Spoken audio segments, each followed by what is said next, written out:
Habang papalapit ang APEC Economic Leaders Meeting 2025 na gaganapin mula Oktubre 30 hanggang Nobyembre 2 sa Busan at Gyeongju, Timog Korea, nakatakda ang isang mahalagang pagpupulong para sa Pilipinas. Ang pagkikita ni Pangulong Ferdinand R. Marcos Jr. at mga opisyal ng Hanwha Ocean sa darating na Nobyembre 1, 2025 sa gilid ng APEC Summit ayon sa mga ulat mula sa mga pahayagang Koreano.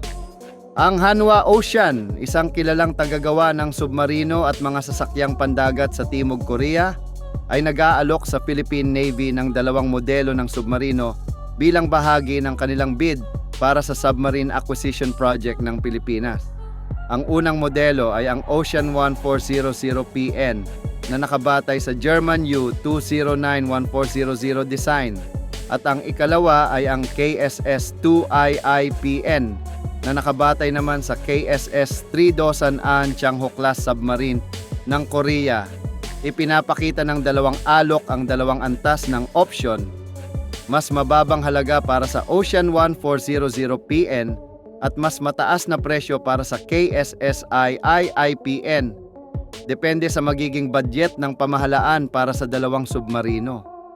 Kasabay ng negosasyong ito, isinusulong ng pamahalaan ng Pilipinas ang pag-amyenda sa mga umiiral na batas at mga proklamasyon na pumipigil sa paggamit ng mga soft loan o mga pautang na may mahabang termino at mababang interes para sa mga proyekto ng pambansang depensa.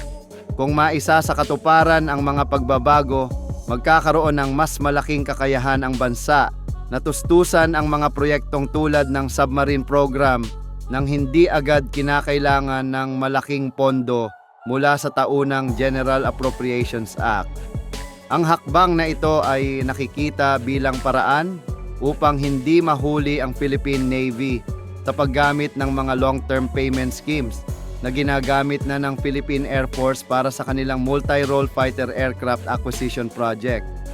Bagaman tinatayang 15% lamang ng halaga ng fighter jet program ng Air Force ang kailangan para sa dalawang submarino ng Navy, ito ay itinuturing pa ring mabigat sa kasalukuyang alokasyon ng pondo sa ilalim ng AFP Modernization Program. Dahil dito, ang interes ng Navy sa paggamit ng soft loan arrangement ay nakikita bilang praktikal na solusyon sa pagpopondo ng proyektong ito. Samantala, ilang analista sa Timog Korea ang nagpahayag ng pag-aalala sa matinding kompetisyon sa pagitan ng dalawang higanteng shipbuilder ng kanilang bansa, ang Hanwha Ocean at HD Hyundai Heavy Industries. Para sa kanila, ang sitwasyong ito ay maaaring magdulot ng paghina sa parehong kumpanya na posibleng magresulta sa pagkatalo ng dalawang Korean firms sa mga banyagang kakompetensya. Ipinunto ng mga tagamasid na katulad na sitwasyon ang nangyari sa Australia sa Tier 2 Surface Combatant Competition kung saan parehong natalo ang HHE at Hanwha sa kumpanyang Hapon na Mitsubishi Heavy Industries. Bukod sa dalawang Korean companies, may iba pang malalakas na kalaban sa kompetisyon para sa kontrata ng Pilipinas. Kabilang dito ang Naval Group ng France na nag-aalok ng Scorpène Evolved, ang Navantia ng Spain na may SATPN design at ang consortium ng Italy at Germany na pinangungunahan ng Fincantieri na nag-aalok ng U-212PN submarine. Ang kompetisyong ito ay hindi lamang labanan ng presyo, kundi pati ng teknolohiya, kredibilidad, at kakayahan sa transfer of technology at maintenance support.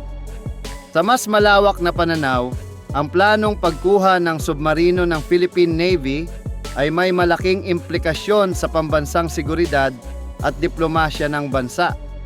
Ang pagkakaroon ng submarino ay itinuturing na simbolo ng modernisasyon at pagpapalakas ng kakayahan ng Pilipinas na protektahan ang karagatan at soberanya nito, lalo na sa patuloy na tensyon sa West Philippine Sea. Bukod dito, ang pagpupulong ni Pangulong Marcos at ng Hanwha Ocean ay may halagang pang-ekonomiya rin dahil kasabay ng APEC ay ang pagnanais ng Pilipinas na makahikayat ng mas maraming pamumuhunan mula sa Timog Korea. Ang pagkikita sa Busan sa Nobyembre 1 ay nakikita bilang isa sa mga pinakamahalagang hakbang ng Administrasyong Marcos sa larangan ng modernisasyong pandepensa. Kung magtatagumpay ang negosasyon, maaaring simulan ng Pilipinas ang isa sa mga pinakaambisyosong proyekto ng Navy sa kasaysayan nito. Isang hakbang tungo sa pagkakaroon ng mas matatag, moderno at independenteng kakayahang pandagat. Sa mga susunod na buwan, inaasahan ang mas malinaw na direksyon ng proyekto, kabilang na kung alin sa mga kumpanya ang pipiliin ng pamahalaan, kung maaaprubahan ang paggamit ng long-term financing, at kung paano maisasama ang proyektong ito sa mas malawak na layunin ng AFP Modernization Program.